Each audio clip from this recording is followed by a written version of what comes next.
Ananya's Nana Nani Homes, a paradise for senior citizens.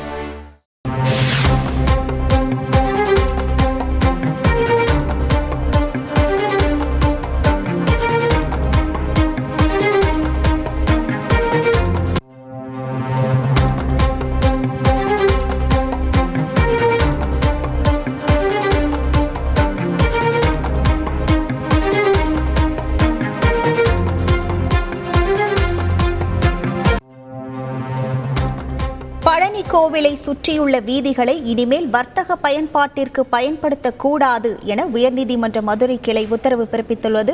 விவரங்களோடு இணைகிறார் செய்தியாளர் மாரிச்சாமி. வணக்கம் மாரிச்சாமி, எந்த வழக்கின் அடிப்படையில் இந்த உத்தரவானது பிறப்பிக்கப்பட்டுள்ளது? விவரங்கள்.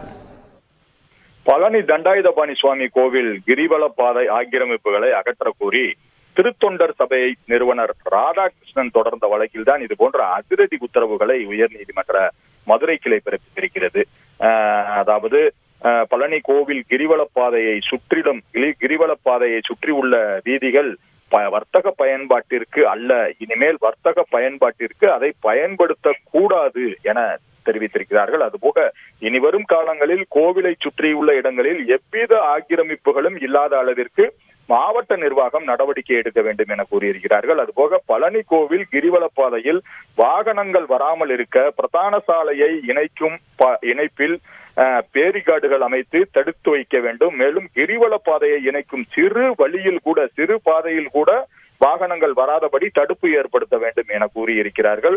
அதுபோக பழனி கோவில் கிரிவல பாதையில் உள்ள நிரந்தர கட்டுமான ஆக்கிரமிப்புகளை அகற்றி இது குறித்து பதில் மனு தாக்கல் செய்ய வேண்டும் என பழனி நகராட்சி ஆணையருக்கு உத்தரவிட்டிருக்கிறார்கள். இந்த வழக்கானது திருத்தொண்டர் சபை நிறுவனர் ராதாகிருஷ்ணன் என்பவர் உயர்நீதிமன்ற மதுரை கிளையில் தாக்கல் செய்த ஒரு நீதிமன்ற அவமதிப்பு வழக்கு. திண்டுக்கல் மாவட்டம் பழனி முருகன் கோவில் உலக பிரசித்தி பெற்ற கோவில். இது இந்து சமய அறநிலையத்துறை கட்டுப்பாட்டில் இருக்கிறது. லட்சக்கணக்கான பக்தர்கள் வரும் இந்த கோவிலின் கிரிவல பாதையில் ஏராளமான ஆக்கிரமிப்புகள் இருக்கிறது. ஆக்கிரமிப்புகள் காரணமாக பக்தர்களுக்கு இடையூறு ஏற்படுகிறது. அதாவது தைப்பூசம் போன்ற நாட்களில் மிக அதிகமாக இடையூறுகள் ஏற்படுகிறது.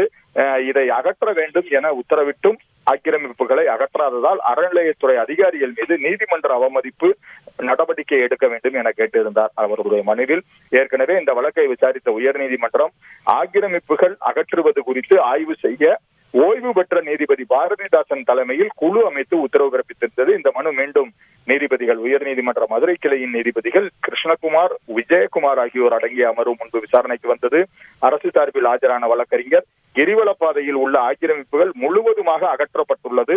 சுமார் 30 ஆண்டுகளாக கோயில் இடங்களை 160 கடைகள் ஆக்கிரமித்து உள்ளனர். ஆக்கிரமிப்புகள் அகற்றப்பட்டுள்ள இடங்களை மீண்டும் ஆக்கிரமிப்பு செய்யாமல் இருக்க 24 மணி நேரமும் காவல்துறையினர் கண்காணித்து வருகிறார்கள். கிரிவல பாதையில் தற்காலிக ஒரு ஆக்கிரமிப்பு கூட இல்லாத அளவிற்கு சாலைகளில் தடுப்புகள் அமைக்க உள்ளதாகவும் தெரிவித்தார். கோவில் தரப்பில் தாக்கல் செய்த அறிக்கையில் நீதிமன்ற உத்தரவின்படி ஆக்கிரமிப்புகள் அகற்றப்பட்டுள்ளது என தெரிவித்தார்கள். இதையெல்லாம் போக ஓய்வு பெற்ற நீதிபதி பாரதிதாசன் தாக்கல் செய்த அறிக்கையில் நீதிமன்ற உத்தரவின்படி தற்காலிக ஆக்கிரமிப்புகள் முழுவதுமாக அகற்றப்பட்டு விட்டது. பழனி கோவில் மற்றும் அதை சுற்றியுள்ள பகுதிகளில் பிளாஸ்டிக், குட்கா மற்றும் புகையிலை விற்பனைக்கு முழுவதுமாக தடை விதிக்கப்பட்டிருக்கிறது. அதற்கு அதிகாரிகளுக்கு உத்தரவிட வேண்டும் எனவும் தெரிவித்திருந்தார். உங்கள் விவரங்களுக்கு நன்றி மாரிச்சாமி.